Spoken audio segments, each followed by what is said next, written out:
হেই বন্ধুরা, আজকে আমি আপনাদের সাথে এমন এক চোর কাপলের গল্প শেয়ার করব যাদেরকে চোর না বলে আর্টিস্ট বলা যায়। মানুষের আইডেন্টিটি চুরি করা এবং সেটা ব্যবহার করে চোখের নিমিষে কোটি কোটি টাকার জিনিস গায়েব করা তাদের বা হাতের খেল ছিল। পুলিশ তাদেরকে ধরার অনেক চেষ্টা করত, দু একবার ধরতে সফলও হয়েছে, কিন্তু কখনোই আটকে রাখতে পারেনি।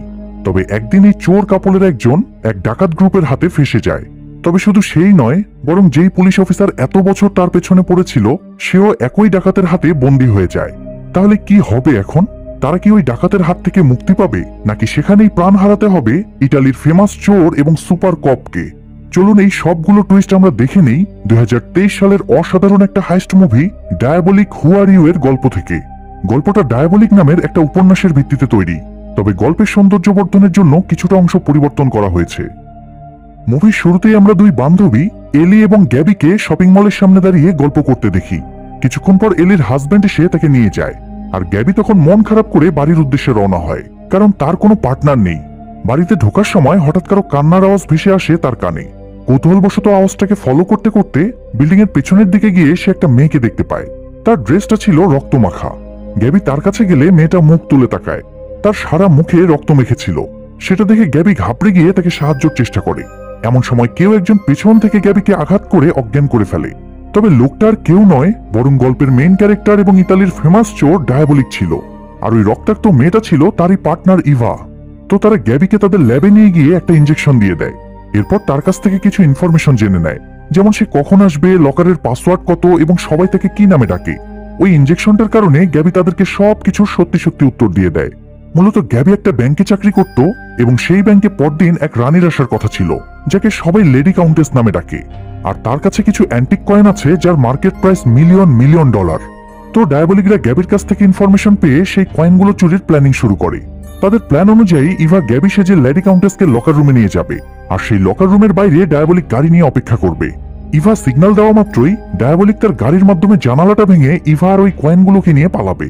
তারা জানতো পুলিশ তাদেরকে অবশ্যই ধাওয়া করবে, তাই এর জন্য তাদের ব্যাকআপ প্ল্যানও রেডি ছিল।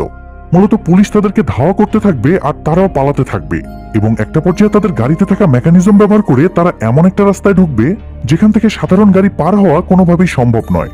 এতে তারা ঠিকই সেখান থেকে বেরিয়ে যাবে, কিন্তু পুলিশ আর তাদেরকে ফলো করতে পারবে না। একদম পারফেক্ট প্ল্যান, তাই না? আর সেই পারফেক্ট প্ল্যান অনুযায়ী পরদিন ইভা গ্যাবি সেজে পৌঁছে যায় ব্যাংকে। ডায়াবলিক এবং ইভা ছদ্মবেশ ধারণে কতটা এক্সপার্ট তা তো আমরা ইতোমধ্যে জেনেই গিয়েছি। তো ইভা লেডি কাউন্টেসকে নিয়ে পৌঁছে যায় লকার রুমে। ডায়াবলিক তখন রুমের বাইরে তার সিগন্যালের অপেক্ষা করছিল। এরই মাঝে হঠাৎ একদল ডাকাত এসে ব্যাংকে হামলা করে। তারা ব্যাংকের সব স্টাফ এবং কাস্টমারদেরকে জিম্মি করে লকার রুমের দিকে চলে যায় টাকা কালেক্ট করার জন্য। সেখানে ওই কয়েনগুলো দেখে তাদের মনে আরো বেশি লোভ জাগে। তখন লেডি কাউন্টেস তাদেরকে সাবধান করে দেয় যাতে তারা কোনোভাবেই ওই কয়েনের দিকে নজর না দেয়। কিন্তু ডাকাত তো ডাকাতি, তারা তার কথা শোনে না, উল্টো গুলি করে তাকেই মেরে ফেলে। এরপর ওই কয়েনগুলো নিয়ে সেখান থেকে বেরিয়ে যায়। ইভা তখন দৌড়ে গিয়ে ডায়াবলিককে ইশারা করে সেখান থেকে চলে যেতে বলে। এদিকে তখনও ডাকাতদের কাজ শেষ হয়নি। তারা মনের সুখে লুটপাট করছিল, আর কেউ তাদের বিরোধিতা করলে তাকে মেরে ফেলছিল। এরই মাঝে ব্যাংকের ম্যানেজার অনেক কষ্টে এমার্জেন্সি বাটন প্রেস করে দেয়, কিন্তু দুর্ভাগ্যবশত ডাকাতদের একজন সেটা দেখে তৎক্ষণাৎ তাকেও মেরে ফেলে। এরপর তারা তাদের কাজ সেরে বেরোনোর সাথে সাথেই দেখে পুলিশরা অলরেডি সেখানে পৌঁছে গিয়েছে। তাই দুই দলের মধ্যে তুমুল গোলাগুলি শুরু হয়। দুই পক্ষের গোলাগুলিতে দুজন পুলিশ এবং একজন ডাকাত মারা যায়, আর বাকিরা সেখান থেকে পালাতে শুরু করে। তবে পুলিশ কোনোভাবেই তাদের পেছন ছাড়ছিল না। এরই মাঝে হঠাৎ ডাকাতরা একটা স্কুল বাস দেখতে পেয়ে গুলি করে সেটা টায়ার পাংচার করে দেয়। এতে বাসটা মাঝপথে বন্ধ হয়ে গেলে পুলিশরা সেখানে আটকে যায়, আর ডাকাতরা সেই সুযোগে পগার পার। এরপর পুলিশরা দ্রুত গিয়ে বিষয়টা ইন্সপেক্টর জিঙ্কোকে জানায়। জিঙ্কো বহুদিন যাবৎ ওই ডাকাতদেরকে ধরার চেষ্টা চালাচ্ছে, কিন্তু আজ পর্যন্ত সফল হয়নি। বর্তমানে তার শত্রু বলতে গেলে মাত্র দুজন, এক হচ্ছে ডায়াবলিক আর দুই হলো এই ডাকাত দল। তবে এই ডাকাতরা সবাই অনেক চালাক এবং হিংস্র, মানুষ মারতে তারা একটুও দ্বিধাবোধ করে না। এদিক থেকে ডায়াবলিক একটু পিছিয়ে আছে, কারণ সে কখনোই কাউকে প্রাণে মারে না। অবশ্য এটা নিঃসন্দেহে তার ভালো দিক। যাই হোক, এই মুহূর্তে জিঙ্কোর মেইন টার্গেট ছিল ওই ডাকাতদের খুঁজে বের করা। আর সৌভাগ্যবশত ডাকাতেরা তাদের যে সঙ্গীকে মৃত ভেবে ফেলে রেখে গিয়েছিল সে আসলে মারা যায়নি। পুলিশ তাকে সঠিক সময়ে হসপিটালে ভর্তি করাতে সে বেঁচে গিয়েছে। তাই জিঙ্কো তার টিমকে ওই লোকের সব ডিটেলস বের করতে বলে। তো সেই কথা মতো পুলিশরা পুরো শহরে ছড়িয়ে ছিটিয়ে লোকটার ব্যাপারে খোঁজ নিতে শুরু করে। অনেক খোঁজাখুঁজির পর ফাইনালি তারা একজনের কাছ থেকে তার এবং তার ওয়াইফের ব্যাপারে জানতে পারে। লোকটার নাম ছিল লুকা, আর তার ওয়াইফের নাম হলো এলিসা। তো জিঙ্কো তখন এলিসাকে অফিসে ডেকে এনে লুকার কাজের ব্যাপারে জিজ্ঞেস করে। কিন্তু এলিসা জানায় সে এসব চুরি ডাকাতির ব্যাপারে কিছুই জানে না। সে জানতো তার হাজবেন্ড খুব সৎ মানুষ, একটা ওয়ার্কশপে ছোট্ট একটা চাকরি করে। জিঙ্কোর কাছে ব্যাপারটা বেশ অদ্ভুত লাগে যে তার স্বামীর কাছে এত টাকা দেখেও এলিসার মনে কখনো প্রশ্ন জাগেনি। তখন এলিসা তাকে জানায় তার স্বামী নিজের বেতনের বাইরে 1 টাকাও বাড়িতে নিত না, তাই এলিসারও এসব ব্যাপারে জানার কোনো সম্ভাবনা নেই। তবে জিঙ্কো সেটা ঠিক হজম হচ্ছিল না, কিন্তু তার বিরুদ্ধে যেহেতু কোনো প্রমাণ নেই তাই সে এলিসাকে ছেড়ে দেয়। সেদিন অফিস থেকে ফেরার পর জিঙ্কোর কাছে তার গার্লফ্রেন্ড অ্যাটেয়ার ফোন আসে। সে ওই ডাকাতির ব্যাপারে জানতে চায়। জিঙ্কোর কাছে সেটা একটু অদ্ভুত লাগে, কারণ অ্যাটেয়া অন্য শহরের এবং অন্য ধাঁচের মানুষ, তার এসব দিকে মাথা ঘামানোর প্রশ্নই ওঠে না। তখন অ্যাটেয়া জানায় লেডি কাউন্টেস তার অনেক ভালো ফ্রেন্ড ছিল, যে কারণে সে ওই ডাকাতদের ব্যাপারে ইন্টারেস্ট দেখাচ্ছে। সেই সাথে সে এটাও জানায় যে কিছুদিনের মধ্যে লেডি কাউন্টেসের শ্রাদ্ধের অনুষ্ঠান উপলক্ষে সে ওই শহরে যাবে। সে জিঙ্কোকেও সেখানে থাকতে বলে যাতে তাদের দেখা হয়। আসলে তারা নিজেদের কাজ এবং স্ট্যাটাসের কারণে কখনোই তাদের সম্পর্কটা প্রকাশ্যে আনেনি, তাই তাদেরকে এইভাবে বিভিন্ন বাহানায় দেখা করতে হয়। অন্যদিকে দেখা যায় গ্যাবি এখনো ডায়াবলিকদের কাছে জিম্মি রয়েছে। একটা সময় ইভা ডায়াবলিকের কাছে জানতে চায় গ্যাবির কি ব্যবস্থা করা হবে। ডায়াবলিক তাকে মেরে ফেলতে চাচ্ছিল, কারণ গ্যাবি তাদের আসল চেহারা দেখে ফেলেছে, কিন্তু ইভা তাতে রাজি হয় না। সে চাচ্ছিল গ্যাবিকে অজ্ঞান করে দূরে কোথাও ছেড়ে আসতে, যাতে সে তাদের আস্তানা চিনতে না পারে। তাছাড়া পুলিশ তো অলরেডি তাদের দুজনের আসল চেহারা দেখেই ফেলেছে, কারণ এর আগে তারা 2 বার ধরা পড়েও পুলিশের হাত থেকে পালিয়ে গিয়েছে। তো চেহারা দেখা নিয়ে বিশেষ কোনো সমস্যা হবে না। সেটা শোনার পর ডায়াবলিক ইভার কথায় রাজি হয়ে যায়। এরই মাঝে নিউজ পেপারে ওই ডাকাতদের ব্যাপারে লেখা আর্টিকেল থেকে তারা জানতে পারে লুকা এখনো মারা যায়নি এবং পুলিশ তার ওয়াইফকে জিজ্ঞাসাবাদ করেছে। এলিসার স্টেটমেন্টগুলো সেখানে উল্লেখ ছিল। সেটা পরে ডায়াবলিকের মনে সন্দেহ জাগে যে এলিসা নিশ্চয়ই তার স্বামীর গোপন কাজের ব্যাপারে জানে, তবে সে হয়তো স্বীকার করছে না। তাই তারা এলিসাকে ফলো করার সিদ্ধান্ত নেয়, কারণ তার মাধ্যমে যদি তারা ওই ডাকাতদের খোঁজ পেয়ে যায় তাহলে তাদের কাছে থাকা ধন সম্পদগুলো নিজেরাই হাতিয়ে নিতে পারবে। ডায়াবলিকের ধারণা মতে ডাকাতদের কাছে 500 মিলিয়নেরও বেশি টাকার জিনিস থাকার কথা। তো এই সুযোগটা সে হাতছাড়া করতে চাচ্ছিল না। তাই তারা তাদের প্ল্যান অনুযায়ী পরদিনই ছদ্মবেশে পৌঁছে যায় এলিসাদের এলাকায়। সেখানে গিয়ে তারা এলিসার বাড়ির ঠিক সামনের একটা হোটেল ভাড়া করে, যাতে এলিসার রুমটা স্পষ্ট দেখা যায়। সেখান থেকে তারা প্রতিনিয়ত মেয়েটাকে ফলো করতে থাকে। তবে শুধু ডায়াবলিকই নয়, পুলিশের 2 জন এজেন্টও এলিসার উপর নজর রাখছিল। সে বাইরে কোথাও গেলে ইভা তার পেছন পেছন যেত, এক মুহূর্তের জন্য চোখের আড়াল করত না তাকে। কিন্তু এত কিছুর পরেও তার কোনো ক্লু পায় না। তাই একদিন ইভা বিরক্ত হয়ে ডায়াবলিককে বলে তারা হয়তো এলিসার পিছনে সময় নষ্ট করছে, কিন্তু ডায়াবলিক সেটা মানে না। এরই মাঝে হঠাৎ একদিন জানা যায় লুকা মারা গিয়েছে। সেটা শুনে এলিসা খুব কষ্ট পায়, কিন্তু সেই দিনই একটা অদ্ভুত ব্যাপার লক্ষ্য করা যায় তার ব্যাপারে। প্রতিদিনকার মতো সেদিনও এলিসা শপিং এর জন্য বাইরে বেরোয়, কিন্তু শপিং এ না গিয়ে একটা ট্যাক্সি নিয়ে অন্য কোথাও যেতে শুরু করে। ডায়াবলিক তখন ছদ্মবেশে তাকে ফলো করতে থাকে। সেই সাথে পুলিশের ওই 2 এজেন্টও তাকে ফলো করছিল। একটা পর্যায়ে এলিসা একটা আলিশান বাড়ির সামনে নেমে যায়। ডায়াবলিক তখন ওই বাড়ির কিছু ছবি তুলে নিয়ে সেখান থেকে চলে যায়, আর পুলিশরা আড়ালে দাঁড়িয়ে বাড়ির ভেতরের হাবভাব বোঝার চেষ্টা করে। এরপর তারা বিষয়টা জিঙ্কোকে জানায়। জিঙ্কো তৎক্ষণাৎ তার টিমমেট পালমারকে ওই বাড়ির মালিকের ডিটেলস খুঁজতে বলে। পালমার ডকুমেন্ট চেক করে জানায় সেটা ডিয়াগো নামের এক উকিলের বাড়ি। জিঙ্কো তখন তাকে ডিয়াগোর সব তথ্য বের করতে বলে। এদিকে এলিসাকে নিয়ে ডিয়াগো বেশ খুশি ছিল যে পুলিশ ডাকাতির ব্যাপারে তাকে সন্দেহ করছে না। অবশ্যই পুরো ক্রেডিট এলিসারই। সে বুদ্ধি খাটিয়ে এই কয়েকদিন এমন কোনো মুভমেন্ট দেখায়নি যাতে পুলিশ কোনোভাবে তার উপর সন্দেহ করে। আর এখন যেহেতু লুকা মারা গিয়েছে, তাই পুলিশ স্বাভাবিকভাবেই তার পেছন ছেড়ে দেবে। আর এটা ভেবেই সে আজ ডিয়াগোর সাথে দেখা করতে এসেছে। অর্থাৎ জিঙ্কো এবং ডায়াবলিকের ধারণাই সঠিক যে এলিসা নিজেও ডাকাতির সাথে জড়িত। তো এলিসা এখানে ডিয়াগোর কাছে ডাকাতির মালের ভাগ চায়। তারা যেহেতু ওই ব্যাংক থেকে অনেক দামি জিনিস এবং ক্যাশ টাকা পেয়েছে, তাই সেখান থেকে লুকার একটা বড় ভাগ পাওয়ার কথা। আর এখন যেহেতু সে বেঁচে নেই, তাই ওয়াইফ হিসেবে সেটা পাবে এলিসা। কিন্তু ডিয়াগো তাকে জানায় যে ওই টাকাগুলো পাওয়ার জন্য তাকে কমপক্ষে 3 মাস অপেক্ষা করতে হবে, কেননা এখন যদি তারা কোনো কিছু করতে চায় তাহলে পুলিশের নজরে পড়ে যাবে এবং তাদেরকে সর্বস্ব হারাতে হবে।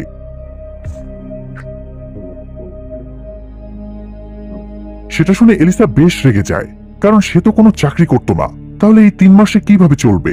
তখন ডিয়াগো তাকে একটা চাকরি খুঁজতে বলে, কিন্তু এলিসা তাতে রাজি হয় না, কারণ তাকে যাতে আর কখনো কাজ করতে না হয়, সে যেন আরামায়েশে দিন কাটাতে পারে, সেই কারণেই তো সে লুকাকে বিয়ে করেছিল। অর্থাৎ লুকা যে একজন চোর ছিল সেটা এলিসা আগে থেকেই জানতো। তো এলিসা ডিয়াগোকে টাকার ভাগ দেওয়ার জন্য জোর করতে থাকে, কিন্তু ডিয়াগোর কিছুই করার ছিল না। একজনের কারণে তো আর পুরো গ্রুপকে সে বিপদে ফেলতে পারে না। তাই সে বুঝিয়ে শুনিয়ে এলিসাকে বাড়ি পাঠিয়ে দেয়, আর তাকে সাবধান করে দেয় যেন এরপর সে কখনোই ডিয়াগোর সাথে তার বাড়িতে দেখা করতে না আসে। এলিসা তখন বাধ্য হয়ে সেখান থেকে চলে যায়।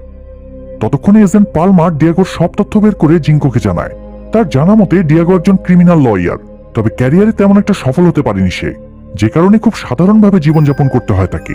তার কোনো পরিবার নেই, শুধু একটা গার্লফ্রেন্ড আছে। যে কিনা ওই এলাকার একটা ফেমাস নাইট ক্লাবে ডান্সার হিসেবে কাজ করে। স্বাভাবিকভাবে তার উপর সন্দেহ করার মতো কিছুই ছিল না, তবুও জিঙ্কোর মনে একটু খটকা লাগে। যদি সে এতই সাধারণ হয়ে থাকে তাহলে এত আলিশান বাড়ির মালিক হলো কিভাবে? তাছাড়া এলিসাই বা হঠাৎ তার সাথে দেখা করতে যাবে কেন? তার মনে হচ্ছিল লোকটা নিশ্চয়ই গোপনে ওই ডাকাতদের সাথে জড়িত, তাই সে ওই বাড়িতে তল্লাশি নিতে যেতে চায়। তখন পালমার তাকে স্মরণ করিয়ে দেয় যে তাদের কাছে যেহেতু ডিয়াগোর বিরুদ্ধে কোনো প্রমাণ নেই, তাই তারা ডিয়াগোর বাড়ির সার্চ ওয়ারেন্ট বের করতে পারবে না। জিঙ্কো তখন ব্যাপারটা কাউকে না জানিয়ে সেখানে যাওয়ার সিদ্ধান্ত নেয়, আর এই কাজে সে পালমারের সাহায্য চায়। তখন তারা দুজনে মিলে ডিয়াগোর বাড়িতে ঢোকার প্ল্যান বানায়। সেই প্ল্যান অনুযায়ী পালমার সেই রাতে ডিয়াগোর উপর নজর রাখতে ওই ক্লাবে যায়। সেখানে ডিয়াগোকে তার গার্লফ্রেন্ডের সাথে ব্যস্ত দেখে পালমার জিঙ্কোকে বিষয়টা জানায়। জিঙ্কো আবার তখন তার গার্লফ্রেন্ড অ্যাটেয়ার সাথে ছিল। সে অ্যাটেয়ার কাছ থেকে বিদায় নিয়ে ডিয়াগোর বাড়ির উদ্দেশ্যে রওনা হয়। এদিকে ডায়াবলিকো তার গোপন আস্তানা থেকে তৈরি হয়ে ডিয়াগোর বাড়ির দিকে রওনা হয়। তারা দুজনেই খুব কৌশলে লুকিয়ে লুকিয়ে বাড়ির ভেতর ঢোকে, তবে কেউ কাউকে দেখতে পায় না। ডায়াবলিক ভেতরে ঢোকা মাত্রই কেউ একজন পেছন থেকে তার মাথায় আঘাত করে তাকে অজ্ঞান করে ফেলে। তখন জানা যায় ওই ডাকাতের দল সেখানে গা ঢাকা দিয়ে আছে। ওটাই মূলত তাদের আসল আস্তানা ছিল। এমনকি তারা জিনকোরও ঠিক একই অবস্থা করেছে। একসাথে দুজন চোর পুলিশকে দেখে ডাকাতরা বেশ চিন্তায় পড়ে যায়, তাই তাদের মধ্যে একজন জিনকোদের মেরে ফেলতে চায়, কিন্তু বাকিরা তাকে বাধা দেয়। তাদের মনে নানা প্রশ্ন ঘুরপাক খাচ্ছিল। পুলিশ কি তাহলে তাদের ব্যাপারে সবকিছু জেনে গেল? জিঙ্কো কি তাদেরকেই ধরতে এসেছিল? তবে তাদের লিডার এখানে বুঝতে পারে যে এমন কিছুই হয়নি। যদি সেটা হতো তাহলে জিঙ্কো এভাবে লুকিয়ে লুকিয়ে চোরের মতো আসতো না, সেখানে পুরো টিম নিয়ে হামলা করে দিত। নিশ্চয়ই সে তার সন্দেহের ভিত্তিতে চেক করার জন্যই সেখানে এসেছিল। আর ডায়াবলিকের উদ্দেশ্যটা তো বলার অপেক্ষা রাখে না। তারা বুঝেই গিয়েছিল যে ডায়াবলিক তাদের লুট করা জিনিসগুলোই লুট করতে এসেছে।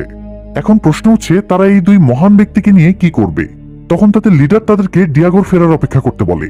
মূলত ডিয়াগোই ছিল তাদের আসল বস। তার কথার বাইরে ছেলেগুলো কোনো কাজ করতো না, তাই তারা চুপচাপ ডিয়াগোর আসার অপেক্ষা করতে থাকে। কিছুক্ষণের মধ্যেই ডিয়াগো ক্লাব থেকে বেরিয়ে যায়। পালমার তখন বিষয়টা জিঙ্কোকে জানায়, কিন্তু তার কোনো রেসপন্স পায় না, তাই সে বাধ্য হয়ে ডিয়াগোকে ফলো করতে শুরু করে। এদিকে ডিয়াগো বাড়িতে পৌঁছে ওই অবস্থা থেকে একটু টেনশনে পড়ে যায়। তবে সে খুব ঠান্ডা মাথার লোক ছিল। সে জিঙ্কোর পিস্তল আর ডায়াবলিকের ছুরিটা নিয়ে নেয়, আর তাদেরকে একটা গোপন রুমের ভেতরে হাত পা বেঁধে আটকে রাখে। এরপর কিছুক্ষণের মধ্যেই জিঙ্কোদের জ্ঞান ফিরে আসলে তারা দুজন দুজনকে দেখে চমকে উঠে। এই সিনটা দেখে একটা নাটকের সিন মনে পড়ল, যেখানে হুমায়ুন ফরিদি আর ফজলুর রহমান বাবু চুরি করতে গিয়ে দুজনের মুখোমুখি হয়।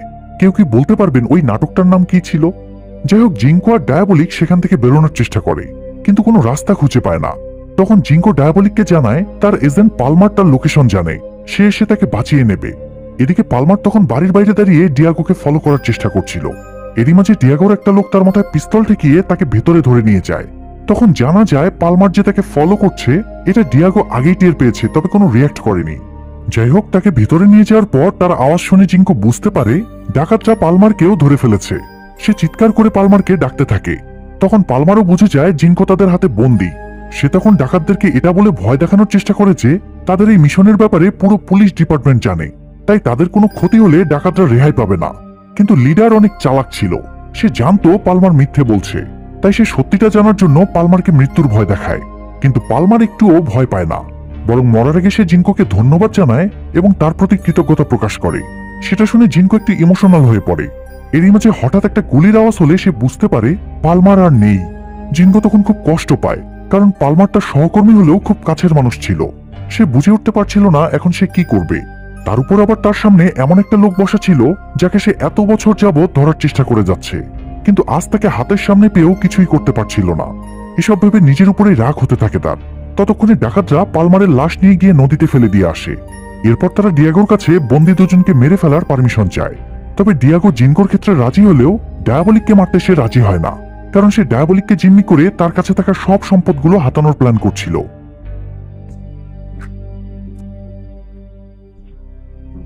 এদিকে সিন শিফট হলে দেখা যায় ইভা এলিসার উপর নজর রাখছিল। এলিসা বাড়ি ফিরে এসেছে, কিন্তু ডায়াবলিকের তো এখনো কোনো খবর নেই। এটা দেখে ইভার মনে একটু খটকা লাগে, তাই সে পরদিনই ছদ্মবেশে ডায়াবলিকের খোঁজে বেরিয়ে পড়ে। অন্যদিকে অ্যাটেয়া সকালে ঘুম থেকে উঠে দেখে জিঙ্কো তখনও ফেরেনি, যদিও রাতের মধ্যেই তার ফিরে আসার কথা ছিল, তাই সেও বেশ টেনশনে পড়ে যায়। সে থানায় ফোন করে জিঙ্কো এবং পালমারের সাথে যোগাযোগ করার চেষ্টা করে, কিন্তু সেখান থেকে কোনো তথ্য না পেয়ে অ্যাটেয়াও বেশ ঘাবড়ে যায়। এমন সময় তার মনে পড়ে জিঙ্কো তাকে ডিয়াগোর বাড়ির লোকেশন বলেছিল, তাই সে তৎক্ষণাৎ রওনা হয়ে যায় সেই লোকেশনের উদ্দেশ্যে। সেখানে পৌঁছে সে খুব কৌশলে বাড়ির গেট টপকে ভেতরে চলে যায়। তার এমন কাণ্ড কারখানা দেখে তার ড্রাইভার এবং অ্যাসিস্ট্যান্ট বেশ অবাক হয়।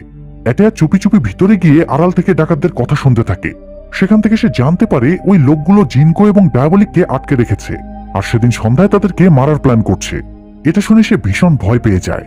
তবে তার একার পক্ষে যেহেতু কিছুই করা সম্ভব ছিল না, তাই সে সেখান থেকে ফিরে আসে। অন্যদিকে জিনকোরা বাঁচার আশা একেবারে ছেড়েই দিয়েছিল, তাই জীবনের শেষ মুহূর্তে জিনকো ডায়াবলিকের ব্যাপারে জানতে চায়। যদিও অনেক বছর ধরেই সে ডায়াবলিকের পেছনে পড়েছিল, তার চুরির ব্যাপারে, তার কাজের ব্যাপারে সবকিছুই তার জানা, কিন্তু সে ব্যক্তিগত জীবনে কেমন এই বিষয়ে জিনকোর মনে অনেক কৌতূহল ছিল। তাই ডায়াবলিক তার অনুরোধে নিজের জীবনের গল্প তাকে শোনাতে শুরু করে। মূলত নিজের বাবা মায়ের পরিচয় তার জানা ছিল না। খুব ছোটবেলায় একটা দুর্ঘটনায় তারা মারা যায়। তারা সবাই একটা নৌকায় করে কোথাও যাচ্ছিল। দুর্ভাগ্যবশত মাঝ সমুদ্রে ভয়ঙ্কর সামুদ্রিক ঝড়ের কারণে ওই নৌকার সবাই মারা যায়। বেঁচে ছিল শুধুমাত্র ডায়াবলিক।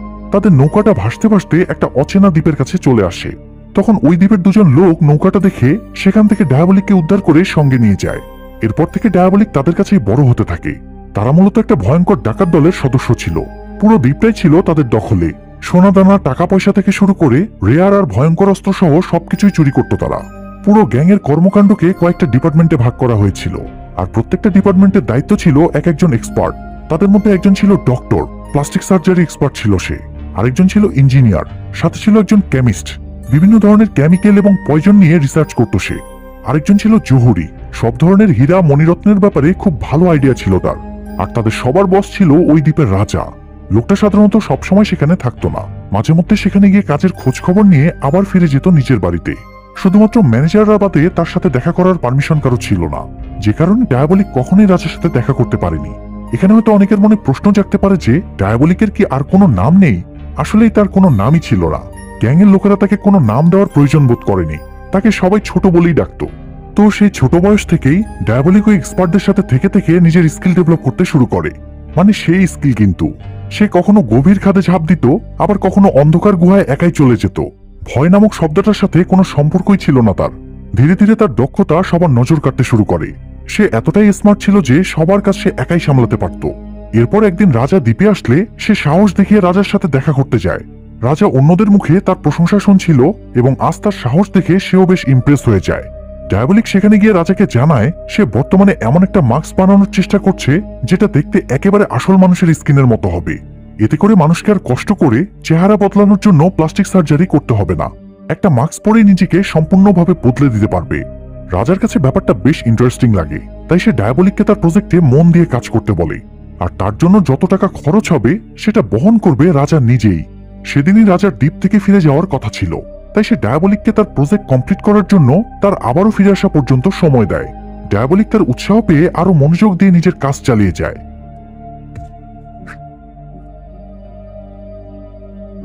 এরপর প্রায় 1 বছর পর রাজা আবারও দ্বীপে আসে। সেই সময় এক অচেনা বৃদ্ধ লোক তার সাথে দেখা করতে যায়। লোকটাকে দেখে রাজা অবাক হয়ে যায়। পরক্ষণেই জানা যায় সেই লোকটার কেউ নয় বরং ডায়াবলিক ছিল। সে এমন একটা মাস্ক তৈরি করেছিল যেটা দেখে রাজা নিজেই কনফিউজ হয়ে গিয়েছে। তার কাছে ডায়াবলিকের এই আবিষ্কার ভীষণ ভালো লাগে।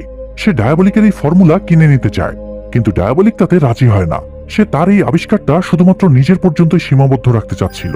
তাছাড়া তখনও তার কাজ পুরোপুরি শেষ হয়নি। তাই রাজা তাকে একটা লোভনীয় অফার দেয়। সে জানায় ডায়াবলিক যদি তাকে ওই মাস্ক বানানোর ফর্মুলা বলে দেয় তাহলে সে ডায়াবলিককে তার রাইট হ্যান্ড হিসেবে ঘোষণা করবে। এতে করে যখন রাজা দ্বীপে থাকবে না তখন সেই হবে সবার বস, অর্থাৎ ওই দ্বীপের রাজা। এরপর রাজা তাকে একটা গোপন রুমে নিয়ে যায় যেখানে তাদের চুরি করা সব জিনিসপত্র মজুত করা ছিল। সে ডায়াবলিককে জানায় তার রাইট হ্যান্ড হওয়ার পর ডায়াবলিক সেখান থেকে নিজের ইচ্ছে মতো জিনিসপত্র নিয়ে নিজের কাজে ব্যবহার করতে পারবে। সবশেষে রাজা তাকে নিয়ে যায় একটা ব্ল্যাক প্যান্থারের মূর্তির সামনে, যাকে রাজা ডায়াবলিক নামে ডাকত। তার সব থেকে পছন্দের প্রাণী ছিল ব্ল্যাক প্যান্থার, কারণ এরা একই সাথে চালাক এবং হিংস্র হয়ে থাকে। ঠান্ডা মাথার এই প্রাণীরা খুব বুঝে শুনে তার টার্গেটকে অ্যাটাক করে, আর একবার অ্যাটাক করলে তাদের হাত থেকে মুক্তি পাওয়া কোনোভাবেই সম্ভব নয়। তো রাজা সেই মূর্তির পাশে থাকা সুইচটা চাপ দিতেই মূর্তিটা সরে যায়, আর তার নিচে একটা সাবমেরিন দেখতে পায় ডায়াবলিক। মূলত ওই সাবমেরিনের মাধ্যমেই রাজা ওই দ্বীপে আসা যাওয়া করত, যেটা আজ পর্যন্ত কেউ জানতে পারেনি। তো এই সবকিছু দেখে আর রাজার অফার শুনে ডায়াবলিকের বেশ ভালো লাগে, তাই সে তার ফর্মুলাটা পুরোপুরি কমপ্লিট হওয়ার পর রাজাকে সেটা দিয়ে দিতে রাজি হয়। রাজার উপর সে সম্পূর্ণ বিশ্বাস করেছিল, কিন্তু একদিন সে রাজাকে ওই ডক্টরের সাথে কথা বলতে শুনে ফেলে। সেখান থেকে জানা যায় তারা ডায়াবলিকের কাছ থেকে ওই ফর্মুলাটা পাওয়ার পর তাকে মেরে ফেলার প্ল্যান করছিল। সেটা শুনে ডায়াবলিক ভীষণ রেগে যায়। সে রাজাকে উচিত শিক্ষা দেওয়ার সিদ্ধান্ত নেয়। এরপর একদিন সে লুকিয়ে লুকিয়ে রাজার রুমে গিয়ে খাপটি মেরে বসে থাকে। কিছুক্ষণ পর রাজা সেখানে গেলে ডায়াবলিক সুযোগ বুঝে তার উপর অ্যাটাক করে। লাগাতার আঘাতে তাকে রক্তাক্ত করে ফেলে। রাজা তখন বলে তাকে মেরে ডায়াবলিক কোনোভাবেই ওই দ্বীপ থেকে জীবন্ত পালাতে পারবে না। তখন ডায়াবলিক তাকে জানায় কেউ তাকে আটকাতেও পারবে না, কারণ সে অলরেডি রাজার চেহারার একটা মাস্ক বানিয়ে ফেলেছে। সেটা নিজের মুখে লাগিয়ে আর রাজার পোশাক পরে সে খুব সহজেই সেখান থেকে বেরিয়ে যেতে পারবে। এটা শুনে রাজা হতবাক হয়ে যায়। সে বুঝতে পারে এই ছেলেটা তার কল্পনার থেকেও অনেক বেশি চালাক আর হিংস্র, ঠিক তার পছন্দের ব্ল্যাক প্যান্থারের মতো। আর তার কাছ থেকেই মূলত ডায়াবলিক তার এই ডায়াবলিক নামটা পায়। যাই হোক, রাজা মারা যাওয়ার পর ডায়াবলিক তার প্ল্যান অনুযায়ী রাজার ছদ্মবেশে তার সব ধন সম্পদ নিয়ে সাবমেরিনের মাধ্যমে সেখান থেকে বেরিয়ে যায়। আর তারপর থেকে ডায়াবলিক নামের এই বিখ্যাত চোরের জার্নি শুরু হয়। সে কখনোই কারো উপর বিশ্বাস করত না, তাই সবসময় একাই কাজ করত। তবে ইভার সাথে দেখা হওয়ার পর তার একাকিত্ব দূর হয়। ইভাকে ভালোবেসে ডায়াবলিক তাকে নিজের পার্টনার বানিয়ে নেয়। তারপর থেকেই দুজনে মিলে কাজ করতে থাকে। যাই হোক, জিনকো ডায়াবলিকের জীবনের গল্পগুলো মন দিয়ে শুনতে থাকে। অন্যদিকে অ্যাটেয়া ডিয়াগোর বাড়ি থেকে বেরিয়ে সোজা চলে যায় সেই লেডি কাউন্টেসের শ্রাদ্ধের অনুষ্ঠানে, যাকে কিনা মুভির শুরুতেই ব্যাংকের ভিতর ডাকাতরা গুলি করে মেরে ফেলেছিল। সেখানে একজন রিপোর্টার তাকে তার স্বর্গবাসী বান্ধবীর ব্যাপারে কিছু বলতে বললে অ্যাটেয়া তার বান্ধবীর এমন আকস্মিক মৃত্যুতে দুঃখ প্রকাশ করে। সেই সাথে সে তার পুরনো মেকআপ আর্টিস্টের বেশ সুনামও করে এবং তার সাথে আরো একবার দেখা করতে চায়। কিন্তু মেয়েটার লোকেশন তার জানা ছিল না, তাই সে ওই ইন্টারভিউতে জানায় আজ সে পুরো সময়টা লেডি কাউন্টেসের সমাধিতেই থাকবে। তাই মেয়েটা যেন সন্ধ্যার আগেই তার সাথে দেখা করতে আসে। এদিকে ইভা তখন পাগলের মতো ডায়াবলিককে খুঁজে বেড়াচ্ছিল, কিন্তু কোথাও তার হদিস পাচ্ছিল না। এমন সময় অ্যাটেয়ার ইন্টারভিউ চোখে পড়ে তার। সে বুঝে যায় অ্যাটেয়া কোনো বিশেষ কারণেই তার সাথে দেখা করতে চাচ্ছে। তাই ইভা তার কথা মতো মেকআপ আর্টিস্ট সেজে তার লোকেশনে গিয়ে দেখা করে। অ্যাটেয়া সেখানে তার আসল পরিচয় জানতে চাইলে ইভা এবার তার মাস্কটা খুলে ফেলে এবং তাকে নিজের আসল পরিচয়টাও জানিয়ে দেয়। তখন অ্যাটেয়া তাকে সেই সবকিছু খুলে বলে যেগুলো সে ডিয়াগোর বাড়িতে গিয়ে শুনেছে এবং দেখেছে। সেসব শুনে ইভাও খুব টেনশনে পড়ে যায়। অ্যাটেয়া তার সাহায্য চাইলে ইভা তার চোখ বেঁধে তাকে তাদের গোপন আস্তানায় নিয়ে যায় এবং দুজনে মিলে ডিয়াগোর বাড়িতে অ্যাটাক করার প্ল্যানিং শুরু করে। এরই মাঝে ডিয়াগো তার টিমকে ডায়াবলিক আর জিনকোকে মারার অর্ডার দেয়। যদিও সে ডায়াবলিককে নিজের স্বার্থে ব্যবহার করতে চাচ্ছিল, কিন্তু ব্যাপারটা যে এত সহজ হবে না সেটা তার খুব ভালো করেই জানা ছিল। তাছাড়া এই দুজন ব্যক্তিকে বেশিক্ষণ আটকে রাখলেও তাদের রিস্ক বাড়তে থাকবে। তাই সে ফাইনালি তাদেরকে মেরে সেখান থেকে পালানোর সিদ্ধান্ত নেয়। সে জিনকোর পিস্তল থেকে ডায়াবলিককে গুলি করতে বলে আর ডায়াবলিকের চাকু দিয়ে জিনকোকে আঘাত করতে বলে, যাতে পুলিশ তাদের লাশ দেখে মনে করে তারা দুজনেই দুজনকে খুন করেছে। এতে করে ডিয়াগোদের উপর আর কোনো সন্দেহ আসবে না। তো সেই কথা মতো ডাকাতদের একজন জিনকোদের মারতে চলে যায়। তবে জিনকোরা সেটা দেখে একটুও অবাক হয় না, কারণ তারা তো জানতোই এমন কিছু হতেই চলেছে। সেখানে ডায়াবলিক ভুলিয়ে ভালিয়ে ওই লোকটাকে তার কাছে ডেকে নেয়। সে কাছে আসা মাত্রই জিনকো তাকে ল্যাং মেরে নিচে ফেলে দেয়, আর ডায়াবলিক তার পায়ে বাঁধা শিকল দিয়ে লোকটার গলা পেঁচিয়ে ধরে তাকে মেরে ফেলে। তারা ভেবেছিল লোকটার কাছে থাকা অস্ত্রগুলো দিয়ে তারা নিজেদের বাঁধন খুলে বেরিয়ে যাবে, কিন্তু দুর্ভাগ্যবশত সেগুলো ছিটকে অনেকটা দূরে গিয়ে পড়েছিল। তাই তারা কোনোভাবেই সেই পর্যন্ত পৌঁছাতে পারে না, যে কারণে তারা আবারও হতাশ হয়ে সেখানে বসে পড়ে।